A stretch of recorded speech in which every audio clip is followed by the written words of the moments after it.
Assalamualaikum warahmatullahi wabarakatuh. Perkenalkan, nama saya Novita Putri Ramadhani, NIM 0211211016, jurusan PGMI.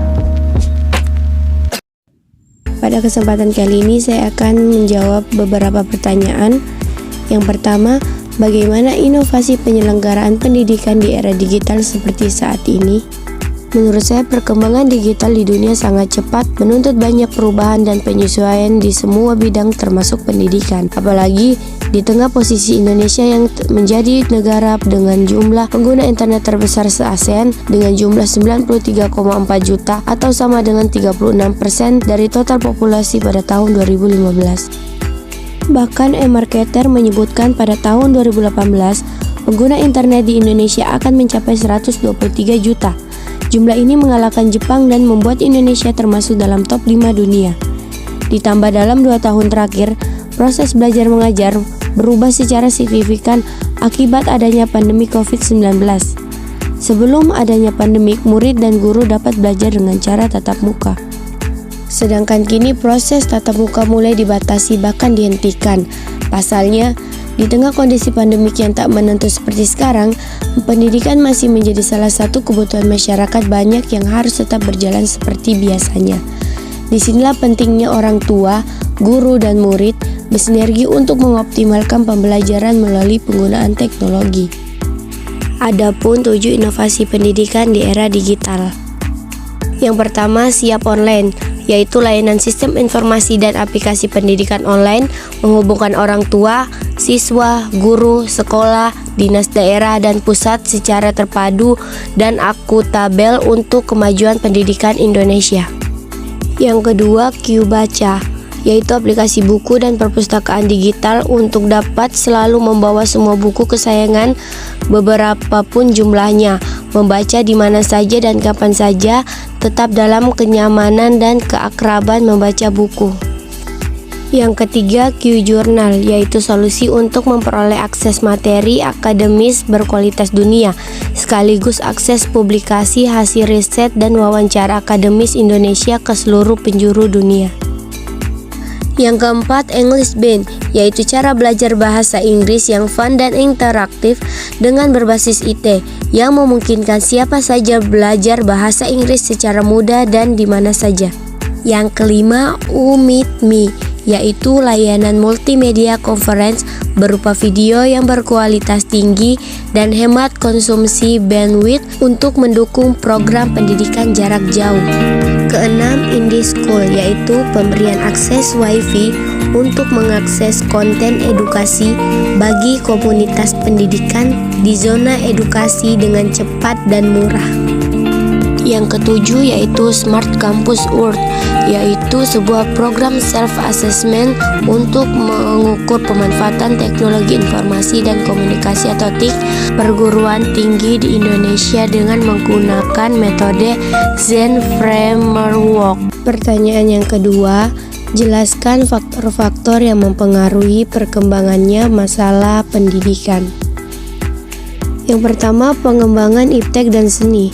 Ilmu pengetahuan ialah eksplorasi secara sistem dan terorganisasi mengenai alam semesta, dan teknologi adalah penerapan yang direncanakan dari ilmu pengetahuan untuk memenuhi kebutuhan hidup masyarakat. Kesenian merupakan aktivitas berkreasi manusia secara individual ataupun kelompok yang menghasilkan sesuatu yang indah. Yang kedua, laju pertumbuhan penduduk.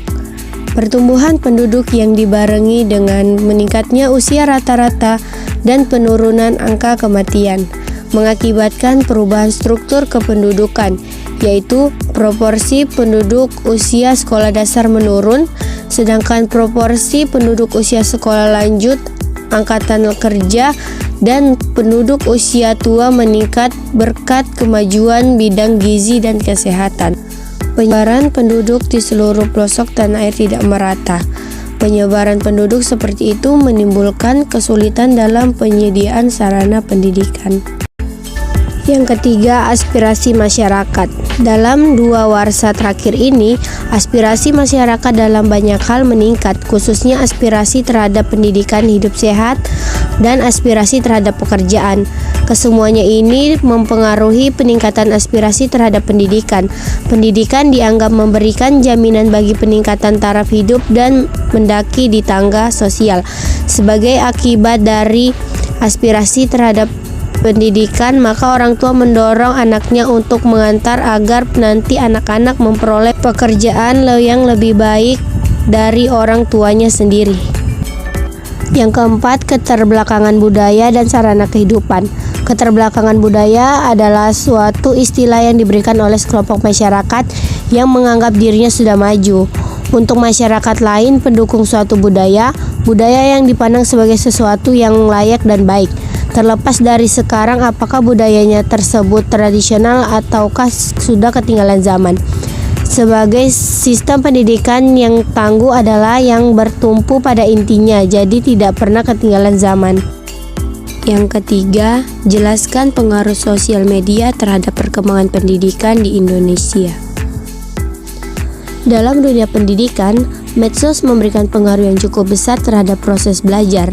Medsos dapat memberikan pengaruh positif yang terdapat di dunia pendidikan, sebab adanya medsos akan mempermudah para siswa untuk mengumpulkan informasi, menambah pengetahuan, dan membuka wawasan agar bisa berinteraksi dengan orang lain, membantu para siswa untuk melek terhadap perkembangan teknologi, membuat para siswa untuk kreatif dan terampil dengan melihat video-video yang ada di medsos dan lain-lain. Namun tidak dapat disangkal bahwa medsos juga dapat memberikan dampak negatif terhadap dunia pendidikan, yaitu dengan adanya medsos akan mengurangi semangat para siswa untuk membaca buku, pelajaran, atau mencari sumber yang ada di perpustakaan. Karena menurut mereka terlalu ribet, siswa akan malas belajar dan lebih suka dengan medsos saja. Maka peran guru dan orang tua terhadap pengaruh medsos dalam dunia pendidikan sangatlah penting untuk membantu para siswa atau anak agar dapat menggunakan medsos secara bijaksana dan bertanggung jawab, sehingga mereka bisa menggunakan medsos sesuai dengan fungsi atau menggunakan medsos untuk hal-hal yang membantu mereka dalam menimba ilmu dan membuka wawasan luas tentang sesuatu yang terjadi di sekitar mereka. Kemudian, untuk menghindari kecanduan medsos, hal praktis yang harus dilakukan adalah membuat jadwal bagi anak-anak untuk menggunakan medsos agar mereka tidak merasa tergantung pada medsos. Sekian dari saya, kurang dan lebihnya mohon maaf. Wassalamualaikum warahmatullahi wabarakatuh.